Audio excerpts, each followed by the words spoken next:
There is something about the Caribbean that makes you forget the world has edges.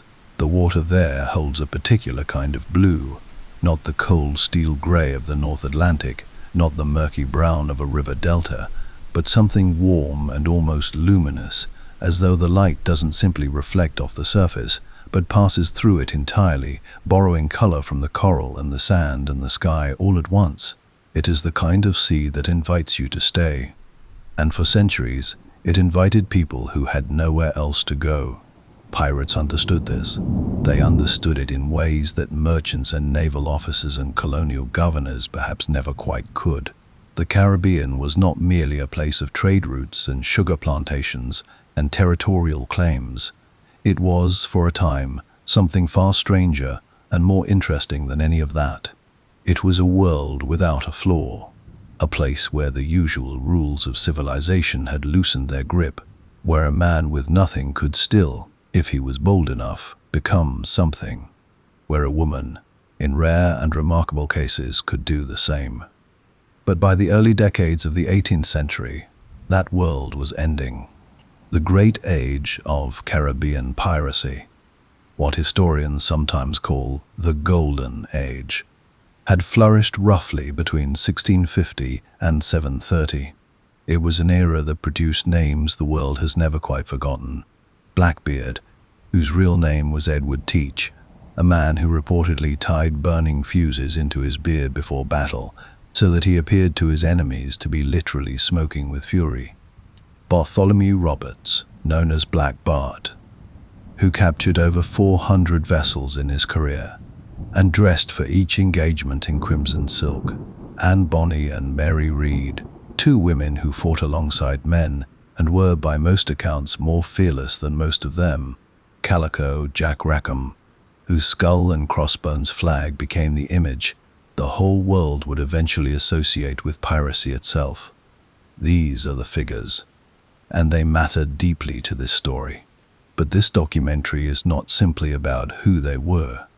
It is about how they ended, about the long, deliberate, and often brutal campaign waged by the British Crown and its colonial administrators to strangle piracy out of existence.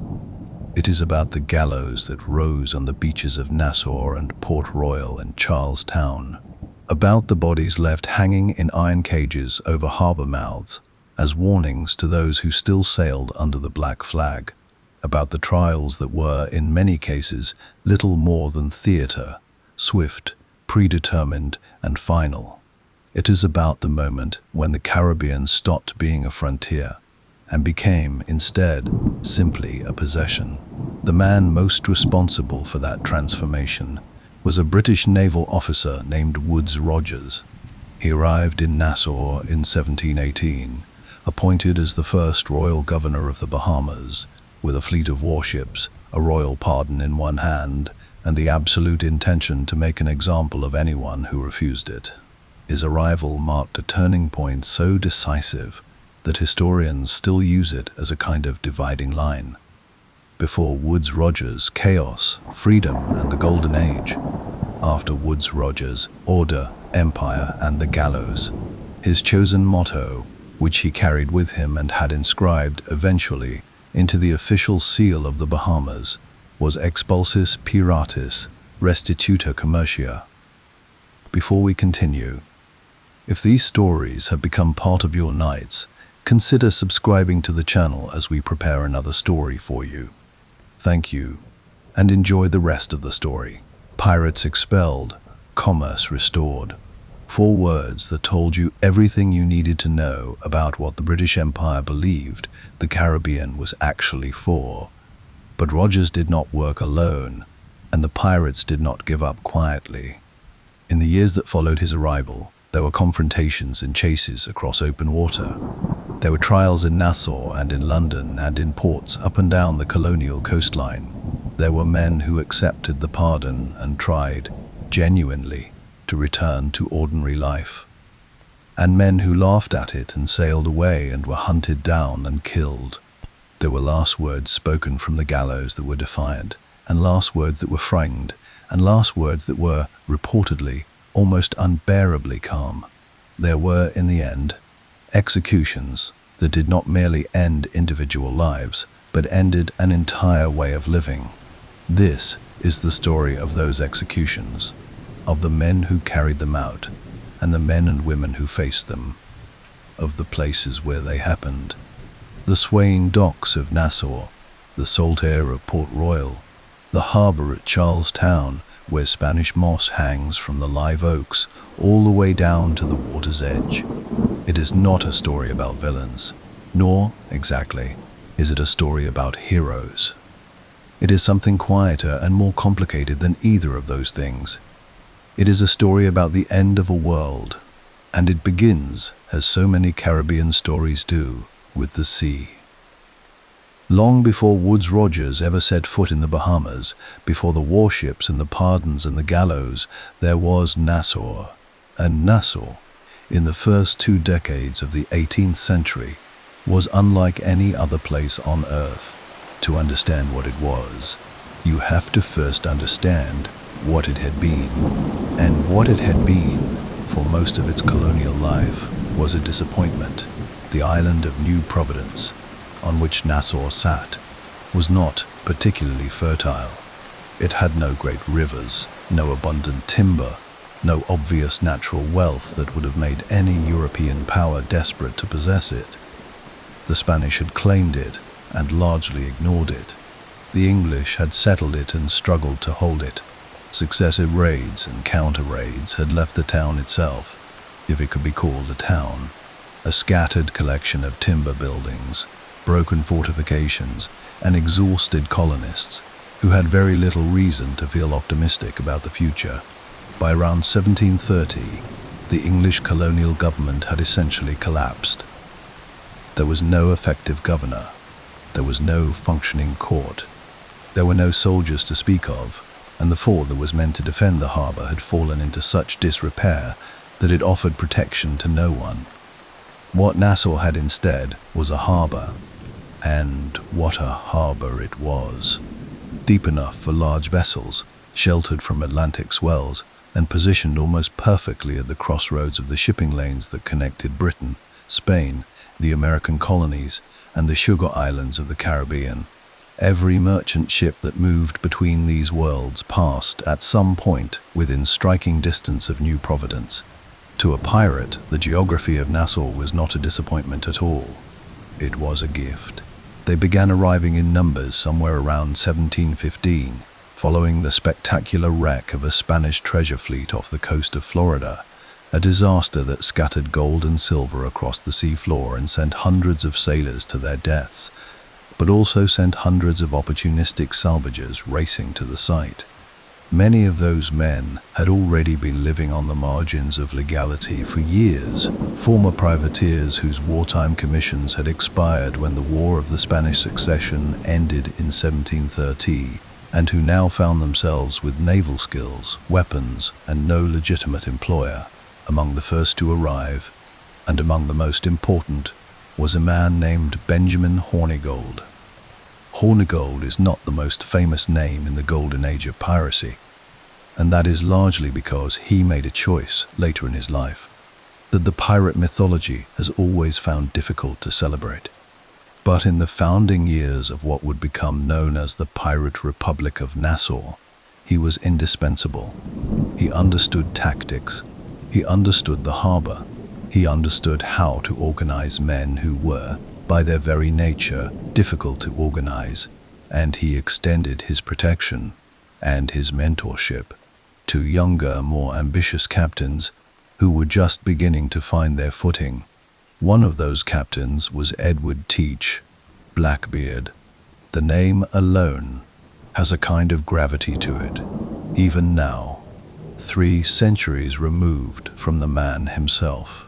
He learned his craft under Hornigold's guidance in the waters around Nassau, and when Hornigold eventually gave him command of his own vessel, Teach proved almost immediately that he was something exceptional, not simply because he was violent.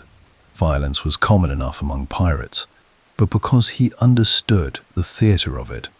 He understood that fear, properly managed, could accomplish what cannon fire sometimes could not. The image he cultivated was deliberate. the enormous beard grown long and braided and bound with ribbons, the slow match fuses lit and smouldering in his hair during battle, wreathing his face in smoke, the crossed bandoliers, the multiple pistols, the sheer physical presence of the man, who was, by most contemporary accounts, genuinely imposing. Blackbeard was performing something, a character, an idea, a dark myth made flesh, and the performance worked. There are documented accounts of merchant crews surrendering their ships without firing a single shot, simply because they saw his flag and recognized what it meant. Nassau, by this point, had become the operational home for dozens of captains operating in the same manner.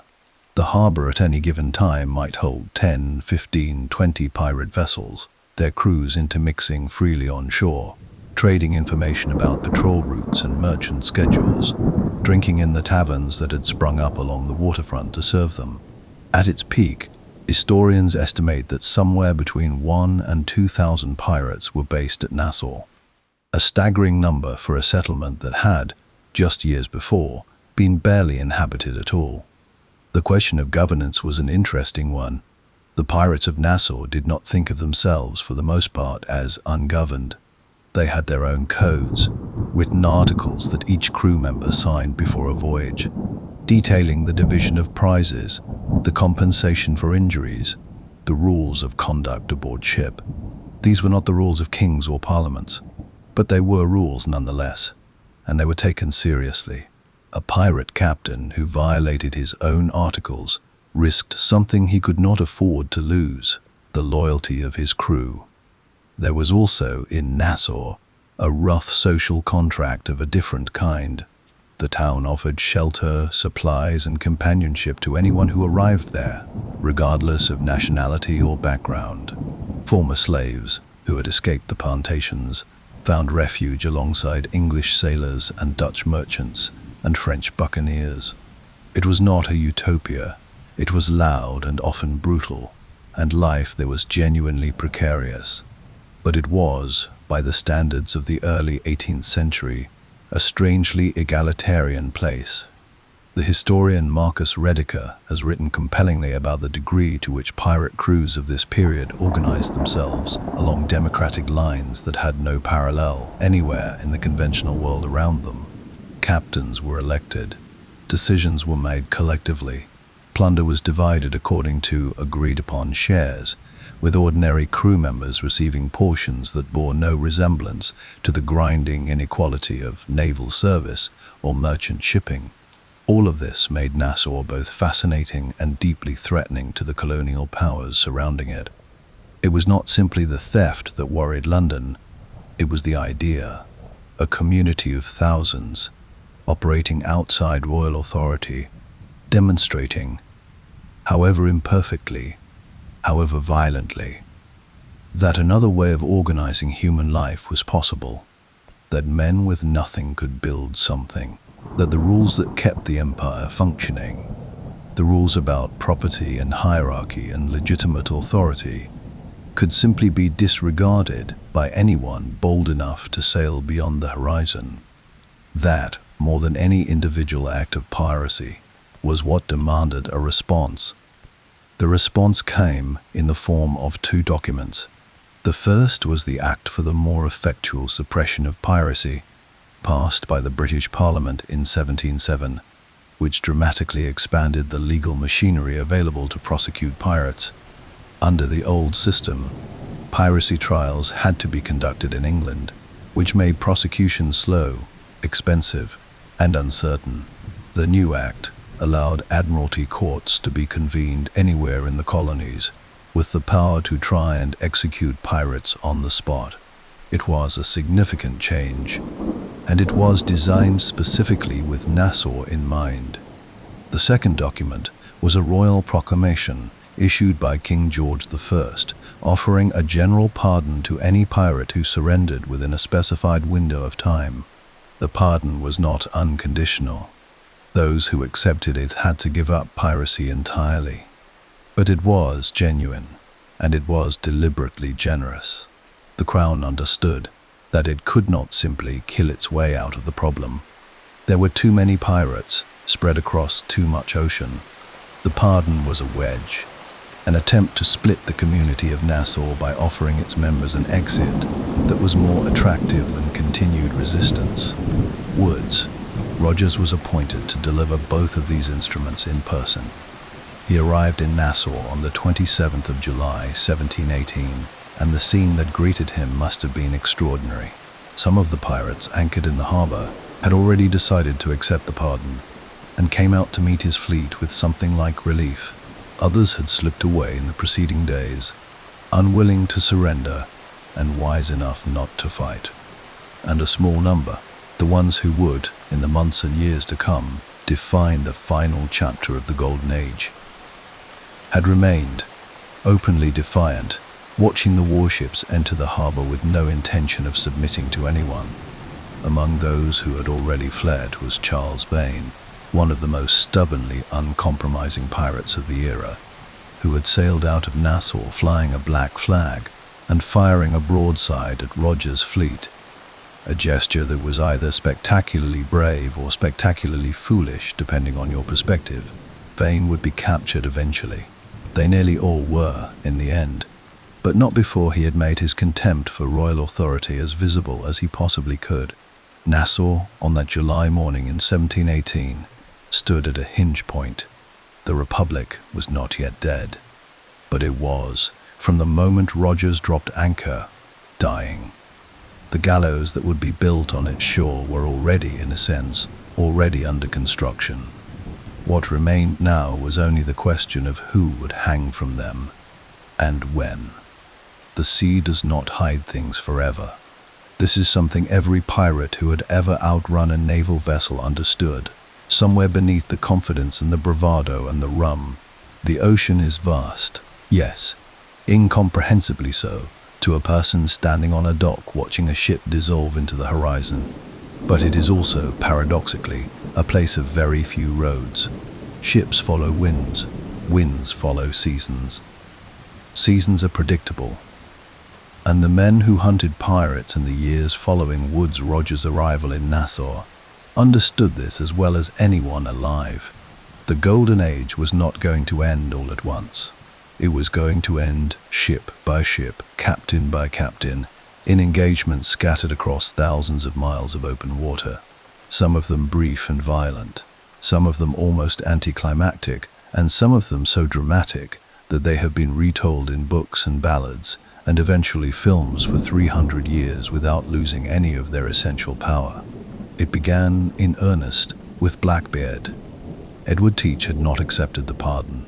He had, in fact, done something considerably more interesting than simply refusing it. He had briefly accepted it, settled for a time in the colony of North Carolina, apparently cultivated a relationship with the colonial governor there, a man named Charles Eden, and then quietly resumed piracy, as though the entire episode had been a minor interruption.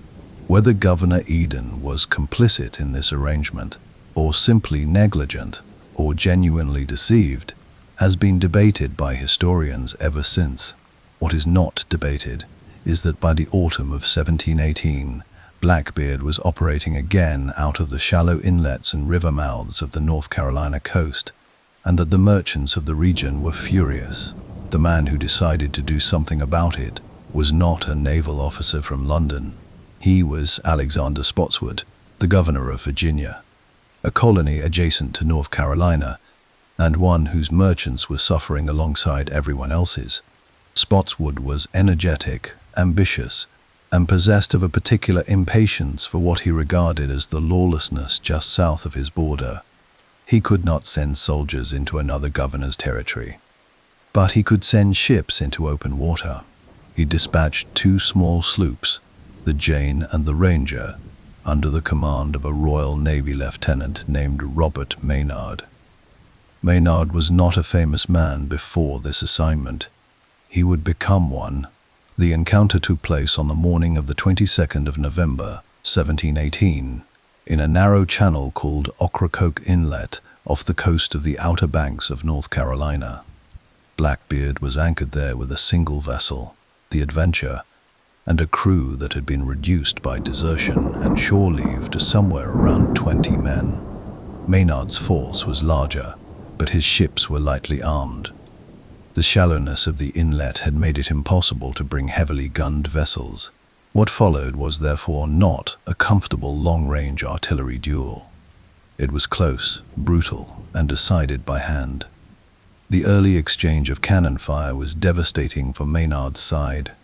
A broadside from the Adventure killed and wounded so many of his crew that the decks of both his sloops appeared, from a distance, nearly abandoned. Blackbeard, seeing what he believed was a crippled and depleted enemy, made the decision to board. He brought his men over the rail and onto the Jane, and found, waiting for him there, the men Maynard had ordered below decks precisely to create this illusion. What followed was savage even by the standards of the era. Blackbeard fought with the kind of ferocity that his legend had always promised, and that eyewitness accounts confirmed. He is said to have sustained 5 gunshot wounds and more than 20 sword cuts before he finally fell. The moment of his death, as described by Maynard's own account, was almost theatrical in its finality. Blackbeard had been in the act of cocking a pistol when he simply stopped and dropped and did not rise again. Maynard had his head severed from his body and hung from the bowsprit of his sloop for the return journey to Virginia. It was not a subtle message. It was not meant to be. The death of Blackbeard in November 1718 sent a particular kind of shock through the remaining pirate world. Not because he had been invincible. No one who had thought seriously about the situation believed he was invincible, but because of the swiftness and completeness of it. The most famous pirate in the Atlantic, the man whose very name had been enough to empty harbors, was gone within months of Woodes Rogers' arrival in Nassau. The momentum of the crackdown was becoming impossible to ignore. But if Blackbeard's end was violent and dramatic, the end of Calico Jack Rackham was something closer to pathetic, and all the more instructive for it. John Rackham had earned his nickname from the brightly colored calico clothing he favored, and he had earned his reputation through a series of raids on small vessels around Jamaica and Cuba. He was not in Blackbeard's class as a tactician or a terror, but he was well known enough, and he had made an enemy of the governor of Jamaica, Sir Nicholas Laws, who wanted him found. In October of 1719, a pirate hunter named Captain Jonathan Barnett caught up with Rackham's sloop near the western tip of Jamaica. The encounter was brief and deeply unflattering to Rackham and most of his crew. It was night. Much of the crew, by most accounts, was drunk. When Barnett's vessel came alongside and the fighting began, the majority of Rackham's men retreated below decks and did not come back up. 2 people did not retreat. Anne Bonny and Mary Red, the 2 women aboard the sloop, whose presence there was itself extraordinary in an era when women at sea were considered both illegal and unlucky, fought on the deck while the men hid. The accounts of this, though filtered through the obvious biases of the period, are consistent enough to be credible. Mary Read is said to have screamed down the hatch at her crewmates that she would shoot any man who didn't come up and fight. They did not come up. Rackham and his crew were taken to Jamaica, tried at a Vice Admiralty court in Spanish Town, and hanged in November of 1720. Rackham himself was then gibbeted, his body sealed in an iron cage and hung at the entrance to Port Royal Harbor, where it would swing in the Caribbean wind for months as a warning to any vessel entering or leaving. The spot became known, with grim practicality, as Rackham's Cay. Anne Bonny, tried separately, reportedly told Rackham when she visited him before his execution that she was sorry to see him there, but that if he had fought like a man, he need not have been hanged like a dog. Whether she actually said this, or whether it was embellished by the court reporter who recorded the trial, no one can say with certainty. What is certain is that it has the ring of truth about it. Mary Red died in prison, likely of fever, before she could be executed. Anne Bonny's fate after her trial is, remarkably, unknown. She disappears from the historical record entirely, which has made her one of the most enduring mysteries of the entire era. the most prolific pirate of the Golden Age, and, by some measures, the most prolific pirate in the history of the Atlantic, met his end in February of 1722 off the coast of West Africa. Bartholomew Roberts, Black Bart, had spent 3 extraordinary years capturing vessels at a rate that seems almost impossible to credit, over 400 ships, spread across the Caribbean, the American coast, and the waters off Africa and Brazil. He had outlasted the crackdown longer than almost anyone, partly through sheer competence and partly through an almost obsessive attention to discipline and order aboard his own ships. He was killed by grape shot during an engagement with a British naval vessel, HMS Swallow, commanded by Captain Challoner Ogle. The death was sudden. Roberts was standing on his own deck, apparently directing the engagement, when the shot hit him in the throat. His crew, following standing orders he had given them, threw his body overboard immediately so that it could not be taken as a trophy. It was a final act of defiance, and a curiously dignified one. 270 of his crew were captured. 54 of them were hanged.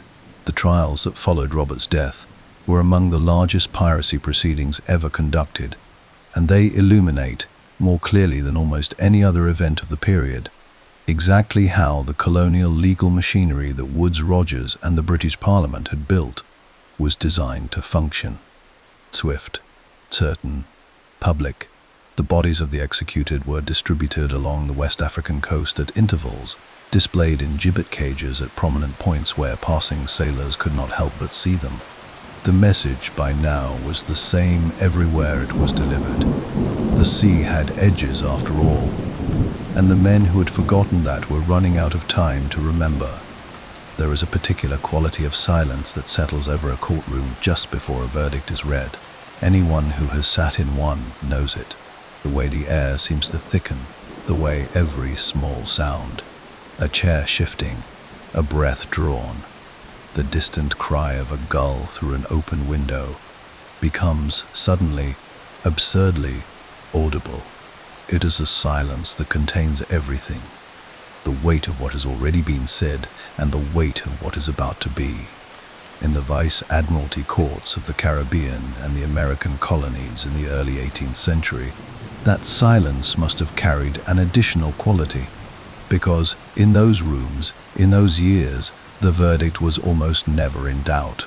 The trials of accused pirates under the expanded legal framework of the 1717 Act for the more effectual suppression of piracy were not, in any meaningful sense, adversarial proceedings. They were, in the main, a formality, a legal ritual that the Crown required before it could do what it had already decided to do. This is not simply a cynical reading of history. It is, largely, what the courts themselves were designed to ensure. Under the old system, a pirate captured in the Caribbean had to be transported to England to stand trial, a journey that took months, during which witnesses scattered, evidence deteriorated, and juries occasionally proved susceptible to sympathy or bribery, or simply the romantic appeal of the defendant sitting before them. The new Admiralty courts eliminated most of these problems at a stroke. They could be convened anywhere. They required no jury. Verdicts were delivered by a panel of naval and colonial officials appointed by the Crown. Appeals were difficult. Executions followed quickly. The entire apparatus was designed to produce a specific outcome, and it produced it with remarkable consistency. The most significant series of trials to emerge from this period took place in Nassau itself, in the weeks immediately following Woodes Rogers's consolidation of control over the island in late 1718. Among those who had initially accepted the royal pardon but subsequently returned to piracy was a man named Charles Vane, the same captain who had fired a contemptuous broadside at Rogers' fleet upon his arrival and sailed defiantly out of the harbor. Vane had continued raiding for months after Nassau fell, but his fortunes declined sharply when his own crew, dissatisfied with his caution during an engagement with a French warship, voted him out of his captaincy in favor of his quartermaster, Calico Jack Rackham. It was a remarkable illustration of the democratic principles that governed pirate crews, and a deeply humiliating one for Vane personally. He eventually wrecked on a small island in the Bay of Honduras, was recognized by a passing ship captain who had encountered him before, and was transported to Jamaica, where he was tried, condemned, and hanged at Gallows Point in Port Royal in March of 1721. His body, like Rackham's, was gibbeted afterward at the harbour entrance, 2 iron cages swinging in the same salt wind, the message layered and reinforced. But it is the Nassau trials of 1718 that deserve the most careful attention, because they were the first, and because the man who presided over them understood, with unusual clarity, exactly what he was doing and why. Woodes Rogers had been many things before he arrived in Nassau. A privateer himself in earlier years, he had led a circumnavigation of the globe between 1708 and 1711, during which his crew famously rescued Alexander Selkirk from the island of Juan Fernandez, the man whose story would later inspire Daniel Defoe's Robinson Crusoe. He was not, in other words, a man who viewed the sea with the comfortable detachment of a landlocked bureaucrat. He knew what pirates were. He had, in some respects, been adjacent to what pirates were, and that knowledge made him both more effective and, in certain moments, more merciful than a purely ideological opponent might have been. His first act upon arriving in Nassau had been to offer the pardon broadly and genuinely. He had shaken hands with men whose crews had taken dozens of ships. He had installed former pirates in positions of civic responsibility, as if daring them to become the thing he was offering them the chance to be. It was a shrewd approach, and it worked better than force alone could have. But there were 8 men in Nassau who had accepted the pardon, violated it, returned to piracy, and been captured. 8 men for whom Rogers could not, and would not, make any further accommodation. Their trial, conducted in early December of 1718, was brief. The evidence against each of them was straightforward. The panel of officials who heard the case deliberated for a short time. All 8 were condemned to death. The executions took place on the 9th of December, 1718, at a purpose-built gallows erected near the Nassau waterfront. Rogers understood that an execution, properly managed, was not merely a punishment. It was a performance, a civic event that communicated something to everyone who witnessed it, and to everyone who would hear about it afterward. He ordered the proceedings conducted with full formality. The condemned men were brought from their cells, read their sentences in public, and given the opportunity to speak. Most said very little. Fear, or resignation, or simply the numbing weight of the moment, tends to reduce men to silence at such times. But one of the 8, a man named Thomas Morris, is recorded as having said, in the moments before the trap fell, that he had sinned in many ways, and that this was the consequence of it, and that he hoped those watching would take heed. It was a conventional enough sentiment, and the court recorder who preserved it may well have tidied it up for publication. But there is something in it that feels genuine, the stripped-down honesty of a man with nothing left to perform. Another of the condemned, a man named William Cunningham, said nothing at all. He simply looked out at the harbour, at the water he had sailed on for most of his adult life, and waited. Rogers watched the executions from a distance. He was ill. He had been ill, on and off, for most of his time in Nassau, the Caribbean climate disagreeing with him in ways that would trouble him for the rest of his life. But he was present. He needed to be seen to be present. The authority of what was happening derived partly from his presence at it. When it was over, when the 8 bodies had been cut down and the crowd that had gathered, a crowd that included, by some accounts, a significant number of the pardoned pirates who had chosen to remain in Nassau and make their peace with the new order, had begun to disperse, Rogers is said to have remarked to one of his officers that he hoped this was the end of it, but that he suspected it was not. He was correct on the second count. The trials that followed over the next several years, scattered across Nassau, Port Royal, Spanish Town, Charlestown, and the courts of West Africa, filled in the details of a picture that the Nassau executions had only begun to sketch. Each trial added something: a name, a face, a final statement, a body in a gibbet cage, to the accumulating evidence that the Golden Age was over. The proceedings against the crew of Bartholomew Roberts, conducted at Cape Coast Castle on the West African coast in April of 1722, were the largest of all. Captain Challoner Ogle, who had killed Roberts in battle, presided over a court that processed over 200 defendants across a series of hearings. The evidence was largely consistent. Men taken aboard Roberts' vessels, most of them offering some variation of the defense that they had been forced into piracy against their will, a claim that the court examined with varying degrees of credulity depending on the specific evidence before it. Some of the men tried at Cape Coast Castle genuinely had been forced. The golden age of piracy was full of sailors pressed into service by pirate crews who needed their skills and did not much care about their consent. The courts understood this, and the records show genuine attempts, imperfect, inconsistent, but real, to distinguish between those who had chosen the life and those who had been dragged into it. Of the 270 men tried, 54 were condemned and hanged, 74 were acquitted. The remainder received lesser sentences: imprisonment, transportation, the lash. 17 were handed over to the Royal African Company, the slave trading corporation that operated Cape Coast Castle, to serve as unpaid labor. It was a fate that many of them may have considered worse than the gallows. The last words spoken at these trials, when they were recorded at all, have a quality that is difficult to describe precisely. They are not the words of monsters. They are not the words of heroes. They are the words of men, and occasionally women, who had made choices, often under circumstances of considerable desperation, and who now stood at the place where those choices had led them, looking back at the road behind them with whatever clarity the moment allowed. One defendant at the Cape Coast Castle proceedings, a sailor named James Skyam, whose leg had been shattered in the engagement with HMS Swallow, reportedly told the court that he had joined Roberts' crew because the alternative had been to starve, and that he would make the same choice again under the same circumstances.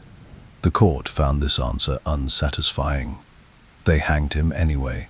There is something in that exchange, the blunt honesty of the question, the blunt finality of the response, that sits with you afterward, that refuses to be neatly resolved. The trials were ending. The age they had been convened to close was ending with them.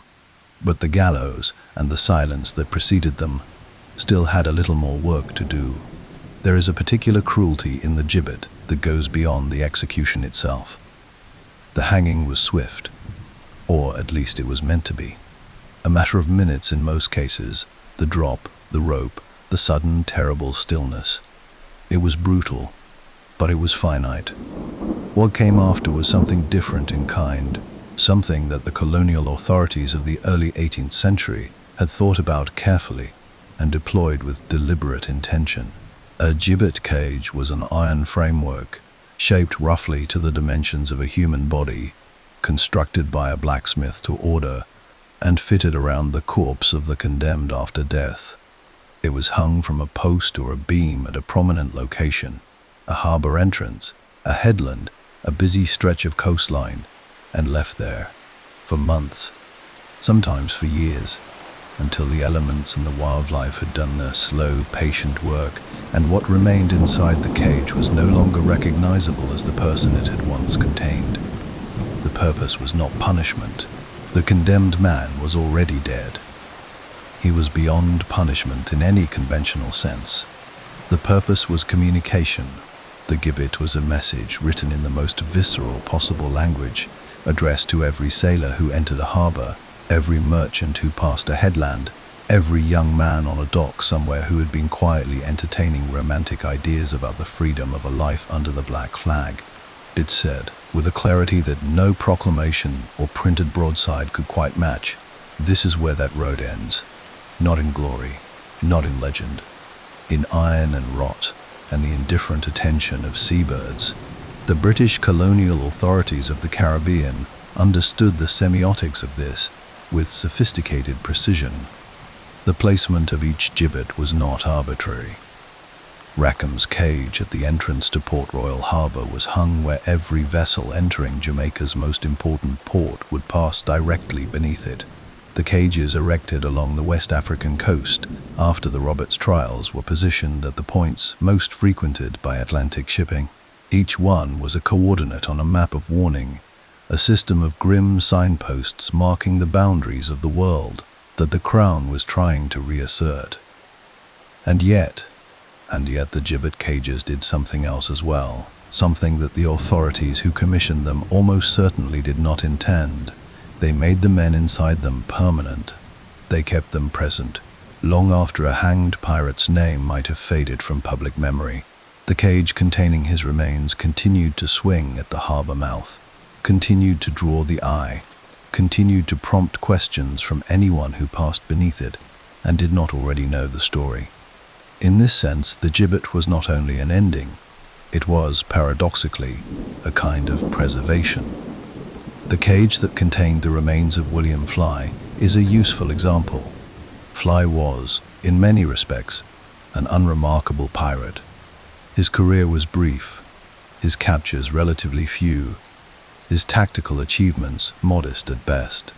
But his execution in Boston in July of 1726 and its aftermath became something considerably more than the sum of its parts, largely because of the presence of one extraordinary observer. Cotton Mather, the Puritan minister and prolific writer who had played such a prominent role in the Salem witch trials a generation earlier, attended William Fly's execution and spoke with him in the days before it. What Mather found was not what he expected, or at least not what his theological framework had prepared him for. Fly was not repentant. He was not frightened, or if he was frightened, he refused to show it. He was, by Mather's account, almost aggressively unimpressed by the proceedings being arranged around him. He criticized the hangman's knot as incompetently tied, and rearranged it himself with a calmness that the crowd watching found deeply unsettling. He advised the sailors in the crowd, and there were many sailors in the crowd, Boston being a port city, to treat their crews well and pay their wages promptly, or they should not be surprised at what their crews eventually did. It was not a confession. It was not a conversion, it was a lecture. Mather wrote about Fly at length, as he wrote about everything at length, and his account is invaluable precisely because it captures something that the official court records almost never do: the texture of a condemned man's personality, the specific quality of his defiance, the way the performance of execution could be complicated and even subverted by a defendant who refused to cooperate with the script that had been prepared for him.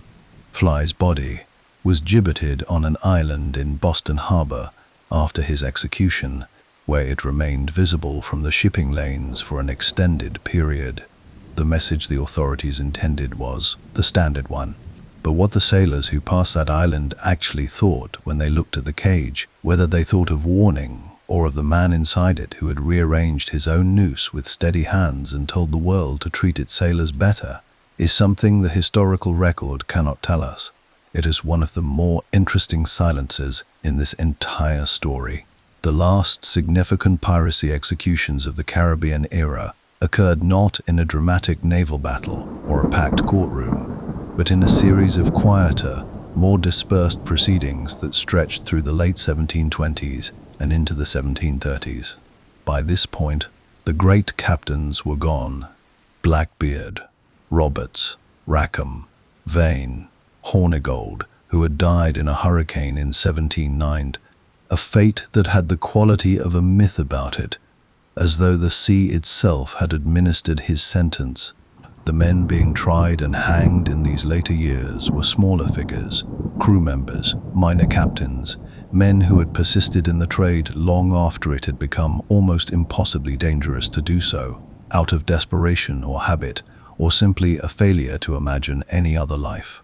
Among the last to be executed in the Caribbean proper was a man named John Auger, hanged at Nassau in December of 1718, one of the 8 in Rogers's first round of executions, whose story is largely unremarkable except for one detail. Auger had been among those who initially accepted the royal pardon with apparent sincerity. He had made efforts, by some accounts, to establish himself in legitimate trade. He had failed at it, returned to piracy, been caught almost immediately, and now stood on the Nassau gallows with the particular expression of a man who was not entirely surprised by where he had ended up. What his story illustrates, and what many of the stories from this final period illustrate, is the degree to which the collapse of Caribbean piracy was not simply a military or legal phenomenon. It was also an economic one.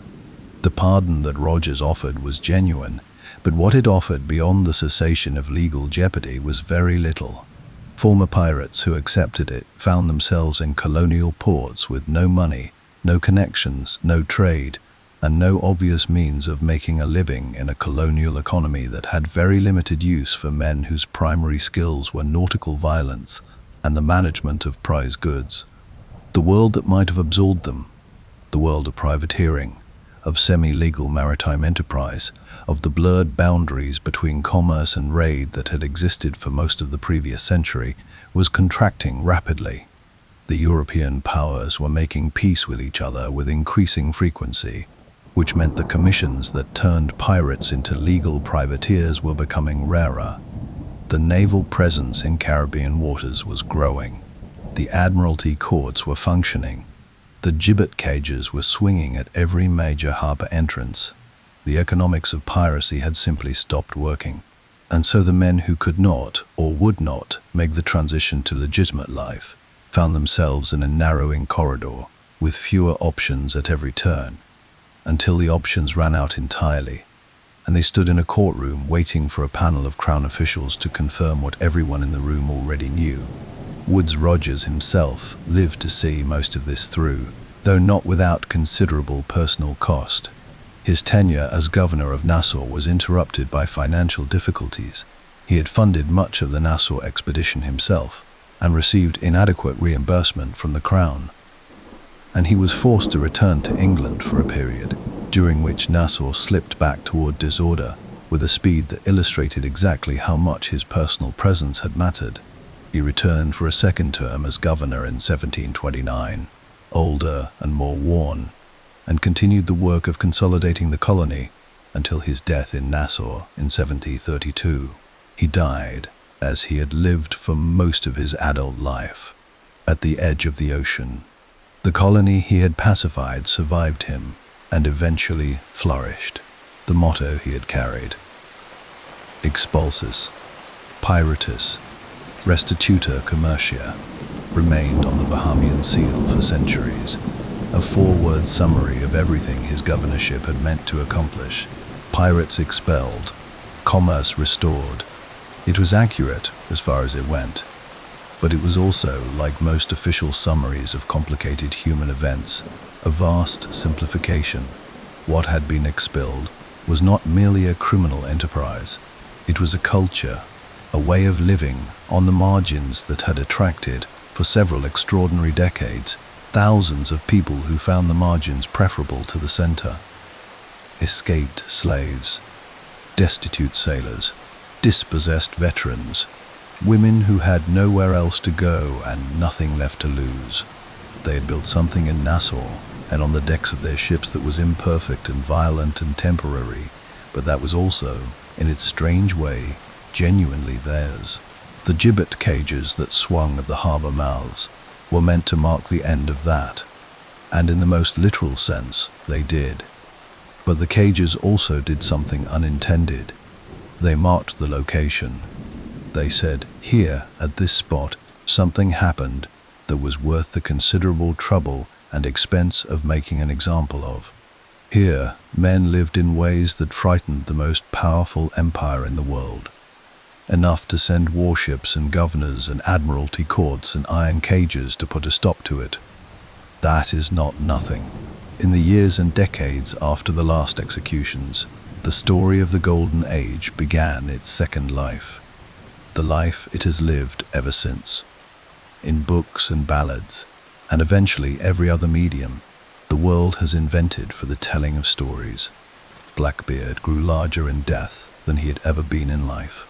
Anne Bonny became a symbol of something that the 18th century did not quite have the vocabulary to name, but that later centuries would find it easier to articulate.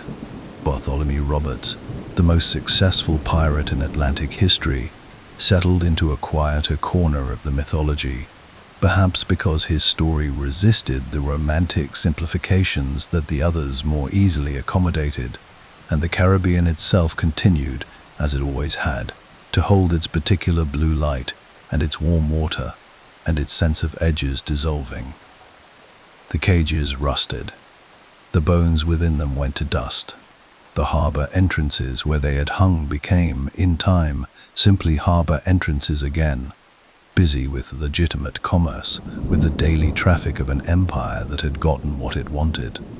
But if you stood at the entrance to Port Royal Harbour on a still evening, with the light going golden off the water and the old stones of the fort casting long shadows across the dock, it was not entirely difficult to imagine the sound of iron moving in the wind, not as a horror, just as a reminder that something had been here and that it had mattered enough to require an ending. History has a way of vindicating the people it buries, not immediately, not cleanly, and rarely in the way those people would have chosen or predicted. But there is a pattern, visible across enough centuries of looking, in which the forces that seemed most completely victorious at the moment of their triumph reveal themselves, in time, to have won something considerably less total than they believed. The British Crown hanged its pirates, caged their bodies, scrubbed their republic from the map of the Caribbean, and declared the matter settled. Commerce was restored. Order prevailed. The Atlantic trade routes functioned as they were designed to function, moving sugar and slaves and tobacco and gold between the colonies and the mother country with the steady, regulated efficiency that empire required. And yet here we are, 300 years later, still talking about the people in the cages. Not about the merchants whose shipping lanes were protected, not about the Admiralty Court officials who delivered the verdicts, or the blacksmiths who forged the iron frames, or the colonial administrators who signed the execution orders and filed them away and moved on to the next item of business. We're talking about Blackbeard standing in the smoke on the deck of the Adventure. About Anne Bonny's last words to a man who had not fought hard enough. About Bartholomew Roberts, in his crimson silk, directing an engagement with the calm focus of a man who understood, on some level, that the story he was living had already become larger than its outcome. This is worth sitting with for a moment, worth allowing its full strangeness to register. The executions worked. They accomplished precisely what they were designed to accomplish. The golden age of Caribbean piracy ended. The Republic of Nassau was dismantled. The black flags came down. And yet the people who were executed have achieved a kind of immortality that their executioners never managed. Woodes Rogers is remembered, if at all, primarily in relation to the pirates he suppressed. Captain Challoner Ogle, who killed Bartholomew Roberts and was knighted for it. The only naval officer ever knighted specifically for actions against pirates is almost entirely unknown outside specialist histories. Robert Maynard, who killed Blackbeard and hung his head from a bowsprit, left almost no trace in the popular imagination. The pirates, meanwhile, are everywhere. This inversion is not accidental. It speaks to something real about what the golden age of Caribbean piracy represented and why it has continued to resonate through every subsequent era that has encountered it. The pirates of Nassau were not simply criminals. They were, however, imperfectly and violently an argument that the arrangements the world had made, about who owned what, about who commanded whom, about which lives were worth living, and which were simply to be spent in the service of someone else's profit, were not inevitable. were not natural, were not, in any final sense, just. That argument did not die on the gallows of Nassau or Port Royal or Cape Coast Castle. It went underground, as such arguments always do, and it surfaced elsewhere and in other forms throughout the centuries that followed.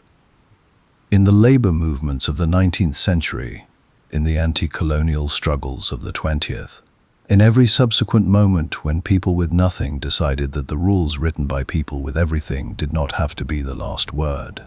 The historians who have written most compellingly about the Golden Age, Marcus Rediker, David Cordingley, Colin Woodard, have each, in their different ways, made this point.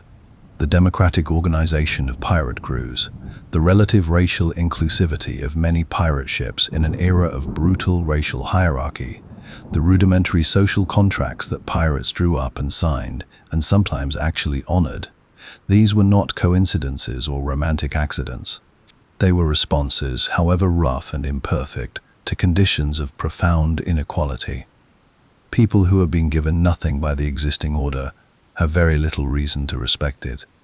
The colonial authorities who built the admiralty courts and commissioned the gibbet cages understood this, even if they did not articulate it in these terms.